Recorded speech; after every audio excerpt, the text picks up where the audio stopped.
بسم اللہ الرحمن الرحیم۔ السلام علیکم ویورز، اگر آپ کو میرے ناول پسند آ رہے ہیں تو پلیز میرے چینل کو لائک کریں، سبسکرائب کریں اور زیادہ سے زیادہ شیئر کریں۔ وقت ایپیسوڈ نمبر 16 بائی مہرالنساء شاہ میر۔ اسے دادا جان کا پیغام موصول ہوا تھا۔ وہ دونوں دادا جان کے دائیں بائیں بیٹھ گئے تھے۔ ہارون، مہر اور حسن ایک طرف الماری سے ٹیک لگائے کھڑے تھے۔ مہر خاموش سی تھی جبکہ ہارون بے چین۔ وہ یہ سب نہیں دیکھ سکتا تھا، اسے دیکھا نہیں جاتا۔ معراج، شمس اور باقی سب ایک طرف بیڈ پر بیٹھے تھے۔ آپ میری مرضی کے بغیر میری منگنی کروا رہے ہیں، میں آپ کو چوز کر سکتی ہوں، وہ جھک کر دادا جان کے کان میں بولی تھی۔ میں جج خرید لوں گا۔ پھر کیا کر لو گی بیٹا جی؟ سفیر اور ہالے، بیٹے آپ دونوں اس رشتے پر راضی ہو؟ دادا جان نے ان دونوں کو مخاطب کیا تھا۔ سفیر گہرا مسکرایا تھا۔ میں تو راضی ہوں۔ ان کے لہجے میں بےحد اطمینان تھا، جبکہ ہالے نے بس جی کہنے پر اکتفا کیا تھا۔ دادا جان نے سفیر کے ہاتھ میں ایک انگوٹھی دی تھی اور ہالے سے اس کا ہاتھ آگے کرنے کو کہا تھا۔ ہالے نے ادھر ادھر نظر دوڑائی۔ معراج پر اس کی نظر ٹک گئی۔ وہ اس کا مطلب سمجھتے ہوئے اٹھے تھے اور اس کے قریب آ کر اس کا ہاتھ سفیر کے ہاتھ میں دیا تھا۔ سفیر نے مسکراتے ہوئے انگوٹھی پہنا دی تھی۔ ہارون کی آنکھوں میں مرچی سی بھرنے لگی تھی۔ اس سے وہاں کھڑا رہنا دوبر ہو گیا تھا، جبکہ مہر بالکل پرسکون سی کھڑی تھی، جیسے اس کو کوئی فرق نہ پڑتا ہو۔ حسن کی آنکھیں نم ہوئی تھیں، جن کو وہ بے دردی سے رگڑ گیا تھا۔ اب سفیر نے اپنا ہاتھ آگے کیا تھا۔ معراج نے انگوٹھی نکال کر ہالے کے ہاتھ میں دی تھی۔ ہالے نے سفیر کی طرف دیکھا۔ سفیر نے آنکھوں سے اشارہ کیا جیسے کہہ رہا ہو ڈو اٹ۔ اس نے جھجکتے ہوئے انگوٹھی پہنا دی تھی۔ نہ کسی نے تالی بجائی، نہ مبارکباد دی۔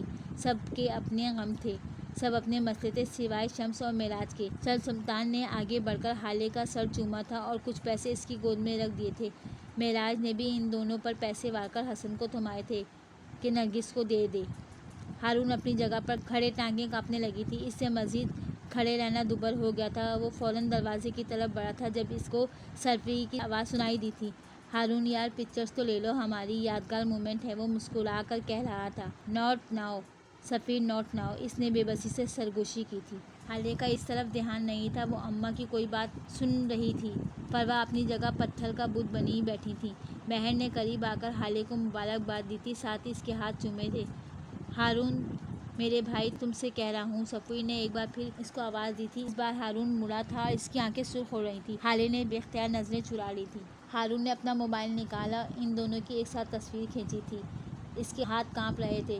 تصویر برز ہوئی تھی۔ سفیر نے اب اس کو ساتھ کھڑا کر لیا تھا۔ فیملی فوٹوز کے لیے ہارون نے ایک دو تصویریں اتاری تھیں۔ جب سفیر نے اس کو تصویر دکھانے کو پاس بلایا تو ہارون اس کے قریب گیا تھا اور تصویر دکھانے کے بجائے اس کے پاس جھکا تھا۔ کسی انسان کو اتنا مت ستاؤ جتنا بعد میں خود بھی برداشت کر سکو۔ ہم جیسے پاگل اللہ کو بہت عزیز ہوتے ہیں سفیر، ہم سے مت الجھو، ہمیں مت سناؤ، ورنہ خود بھی ستائے جاؤ گے، وہ بول کر پیچھے ہٹا۔ سفیر نے لب بیچ لیے تھے۔ ہارون خاموشی سے کمرے سے نکل گیا تھا۔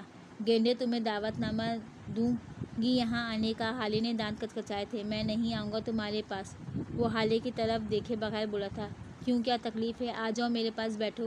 میں نے کہا نا میں نہیں آؤں گا، آ گیا تو رو دوں گا، وہ نم آنکھوں لیے بولا تھا۔ ہالے اور معراج کو اس پہ پیار آیا تھا۔ اماں نے آگے بڑھ کر اس کو سینے سے لگایا تھا۔ میرا بیٹا، ماں صدقے جائے۔ اسی وقت مہر ماں کمرے سے باہر نکلی تھی۔ حسن نے اس کو جاتے ہوئے دیکھا تھا۔ وہ نرمی سے ماں کے حصار سے نکلا تھا اور مہر کے پیچھے گیا تھا۔ حسینہ فروہ کے پاس جا بیٹھی تھی اور ان سے کچھ کہہ رہی تھی۔ مہر تیز تیز قدم اٹھاتی جا رہی تھی۔ اس کا رخ اپنے کمرے کی طرف نہیں تھا، وہ چھت پہ جا رہی تھی۔ حسن نے اس کو سیڑھیاں پھلانگتے دیکھ لیا تھا، وہ بھی اس کے پیچھے گیا تھا۔ مہر نے جیسے ہی چھت پر قدم رکھا، آنسو اس کی آنکھوں سے ابل ابل کر باہر آنے لگے۔ وہ گھٹنوں کے بل بیٹھ کر زور زور سے رونے لگی۔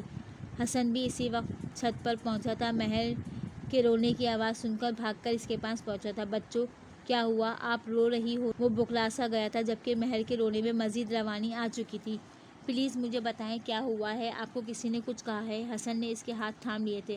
حسن، مجھے بہت تکلیف ہو رہی ہے، میں ٹوٹ گئی ہوں، کیا کروں میں، کیا کروں؟ میری محبت چھن گئی مجھ سے، آج میرا سب کچھ ختم ہو گیا، سب کچھ، وہ زور زور سے روتے ہوئے بول رہی تھی۔ حسن کی گرفت اس کے ہاتھوں پر ڈھیلی پڑی تھی۔ نیچے ہالے اور سفیر کی منگنی کی رسم اور یہاں مہر کی یہ حالت۔ اس نے کڑیاں ملائی تھیں۔ وہ اتنا بھی بچہ نہیں تھا کہ سمجھ نہیں پاتا۔ وہ 16 سال کا ضرور تھا، لیکن تھا تو مرد۔ کیا سفیر بھائی؟ اس نے بے یقینی سے لفظ توڑ توڑ کر ادا کیے تھے۔ ہاں ہاں حسن، ہاں سفیر، میں اس کو بہت چاہتی ہوں، میرے بھائی، مجھے بہت تکلیف ہو رہی ہے، بہت زیادہ میرا دل جل رہا ہے، یا اللہ میں کیا کروں، مجھے صبر دے اللہ۔ حسن کچھ کرو پلیز، میں تمہاری بہن ہوں، میرے لیے کچھ کرو۔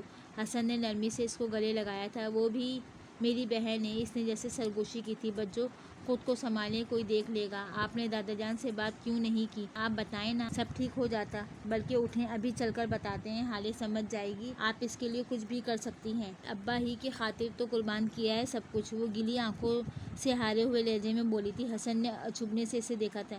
میں سمجھا نہیں، کیا مطلب؟ میں نے ایک محبت کے لیے دوسری محبت قربان کرنی پڑی مجھے۔ حسن، میں مجبور تھی۔ کیا کیا آپ نے؟ مجھے بتائیں۔ وہ درد مند ہوا تھا۔ وہ کچھ بولی نہیں تھی، خاموشی سے اس کو دیکھتی رہی۔ حسن شاید سمجھ گیا تھا، تب بھی بولا، میں قسم کھاتا ہوں کسی کو کچھ نہیں بتاؤں گا، آپ مجھ پر یقین کر سکتی ہیں۔ اس کے لہجے کا مان، اس کی آنکھوں کی یقین دہانی وہ کیسے نہ بتاتی۔ چند گھنٹے پہلے ان لوگوں کو مال سے واپس آئے گھنٹہ بھر ہو چکا تھا۔ مہر واپسی پہ سیدھی اپنے کمرے میں آئی تھی اور ابھی تک وہیں تھی۔ وہ اپنے بیڈ پر چت لیٹی تھی، چھت پہ لگے پنکھے کو گھورے جائے تھی جب نرگس نے اس کے کمرے کا دروازہ ہلکا سا بجایا۔ باجی، آپ کو بڑے صاحب اپنے کمرے میں بلا رہے ہیں، ساتھ آواز لگائی تھی۔ حالے کو بلایا ہوگا۔ نرگس، جاؤ اس کو بتاؤ، وہ لیٹے لیٹے بولی تھی۔ لو بھلا، میں کیا کم سنتی ہوں، ابھی میں صرف 30 سال کی ہوں، کان بھلے چنگے ہیں میرے۔ اس کا بڑا بیٹا 20 سال کا تھا۔ آپ کو بلایا ہے جی، آپ کو۔ انہوں نے بولا، وہاج کی بیٹی کو بلا کر لاؤ۔ مہر ماں ایک جھٹکے سے اٹھی، وہ مجھے کبھی نہیں بلائیں گے، حالے کبھی نہیں۔ اس نے تیزی سے دروازہ کھولا تھا، اتنی تیزی سے دروازے سے لگی نرگس گرتے گرتے بچی۔ ہائے اللہ باجی، ساہ نکال دیا میرا، وہ ہول کر بولی تھی۔ مہر نے جیسے سنا ہی نہیں۔ انہوں نے کیا بولا نرگس؟ مجھے لفظ لفظ بتاؤ، وہ بے تابی سے پوچھ رہی تھی۔ کم از کم اس زندگی میں تو نہیں۔ ہول بھلا کیا کہنا تھا جی؟ یہی کہا کہ وہاج کی بیٹی کو بولو 2 کپ چائے بنا کر میرے کمرے میں آ جائے۔ مہر کا چہرہ جگمگا اٹھا تھا۔ وہ بھاگتی ہوئی کچن میں گئی، فریج سے دودھ نکال کر چائے کا پانی چڑھایا۔ پانی ابلنے لگا تھا، اس میں پتی ڈالی تھی۔ اس کے ہاتھ بری طرح کانپ رہے تھے، اس کا دل زور زور سے دھڑک رہا تھا۔ ابا کافی نہیں پیتے تھے، ابا چائے پیتے ہیں۔ چائے بن چکی تھی، اس نے جیسے ہی کپڑے سے پتیلی اتارنی چاہی، اس کا ہاتھ بری طرح آگ میں جل گیا، اس کی آنکھوں میں پانی بھر گیا، جلن شدید تھی۔ وہ نیچے بیٹھتی چلی گئی، منہ پہ ہاتھ رکھ کر تکلیف ضبط کرنی چاہی، وہ دیر نہیں کر سکتی تھی۔ تبھی تھوڑی دیر بعد وہ اٹھی تھی، چائے برتن میں ڈالی، ٹرے سجایا اور یوسف سلطان کے کمرے کی جانب بڑھ گئی۔ 2 منٹ کی دوریاں صدیوں پر محیط تھی۔ اس نے دروازے پہ پہنچ کر ہلکا سا نوک کیا تھا، اندر سے اجازت مل گئی تھی۔